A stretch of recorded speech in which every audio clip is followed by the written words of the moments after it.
प्रेमिकर प्रतिशोध पूर्वतन प्रेमिका को 300 रु अधिक कैश ऑन डिलीवरी पार्सल पठाइला प्रेमिक ब्रेकअप प्रतिशोध नापी प्रेमिका जनक एभली करथिबा जणा पड़िछि।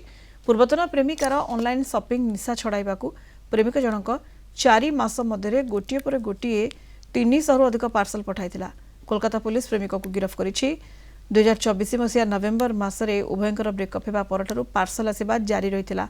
दामी गैजेट एवं पोशाक थिबा पार्सल गुड़िक बारंबार आसिबारु महिला जनक अमेजन फ्लिपकार्ट भली ई कॉमर्स अकाउंट बंद कर देथिले। हेले पार्सल आसिबा बंद न हेबारु महिला जनक पुलिस रे आश्रय नेथिले।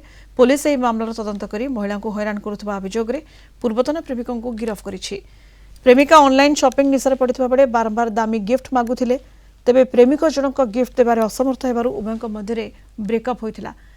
तेणु उभयंक मध्य प्रेम संपर्क थिबा बेले प्रेमिका जहा सब मागिथिले ताकू कैश ऑन डिलीवरी पार्सल माध्यम रे पठाइथिले प्रेमिक।